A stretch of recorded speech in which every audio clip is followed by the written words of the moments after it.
Good morning po. Ito, kaagaga nagtututbrush ako ngayon dahil po tayo ay mamamalengke sa Talipapa. And then nagpainit na ng sasakyan. So nakita niyo yung mga bundok, ang gaganda, di ba? Yan, papunta na ako ngayon ng Talipapa. So yan. Sige, lakbay, tungo lang sa kalikasan, sa pag-ibig na darama. Joke lang. Pupunta tayo ngayon sa Talipapa. Tayo ay magluluto ng, ang nasa isip ko po ay magluto ng itlog at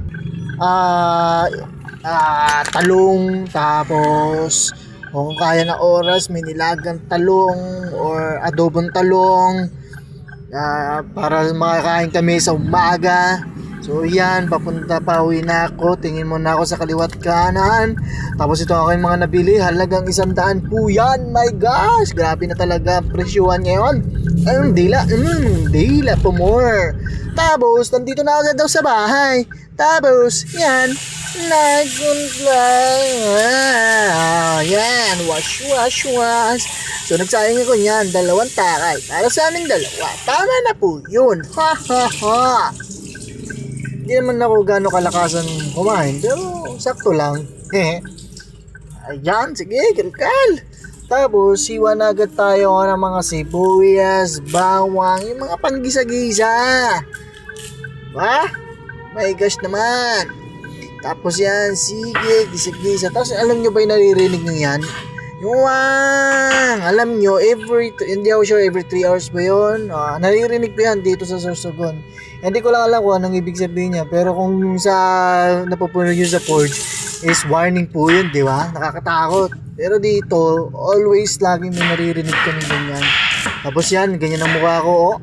Tingnan yung mukha ko, simangot yan, di ba? Kasi nga, marami akong problema. Mukha lang wala. Pero sige, tad, sibuyas. Tingin ako sa paligid. Baka may asumang parehagis ko agad tong bawang na to. Tapos yan, talong yan. Hiniwa ko yung talong mo. Ay, talong! Sarap niyan. Ay, so jeez. Oh my gosh. Tapos, dila na naman. Ay, lagay agad tayo ng mantika. Tapos yung mukha ko mukhang G.O.O. Ay, so, muscle flex. Malalala ko yung Bloodhound. Yeah! Flex! Pogi kong kalbo. Tingin sa taas. Wow! Pogi. Kanta ko dyan. Kanta. Pagkinis ng ulo ko My gosh naman, my gosh. Tapos, ayan na, lagay na ako ng mga una ko lulutuan na itlog. Itlog, paborito ng asawa ko. Itlog, hindi yung itlog ko, kundi yung itlog na niluluto ko. Paborito niya yan. Kayo, ano iniisip nyo, ha? Tapos, siya na nga.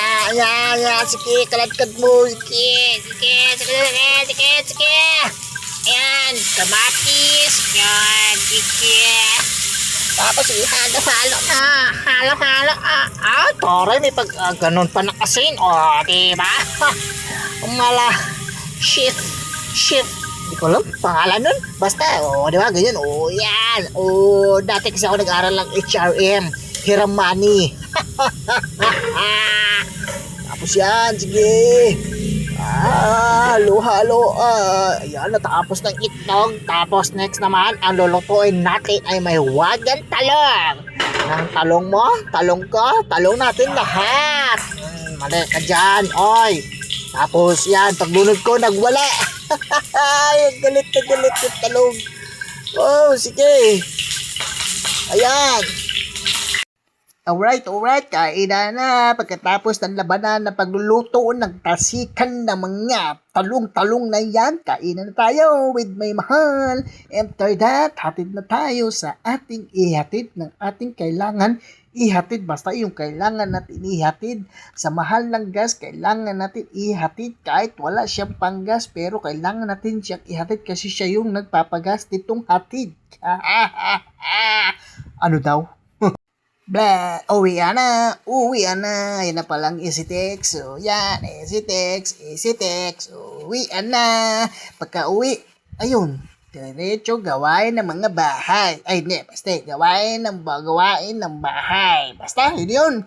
linis-linis na tayo. So, dito ko na po itatapusin ang ating palabas, ang ating movie.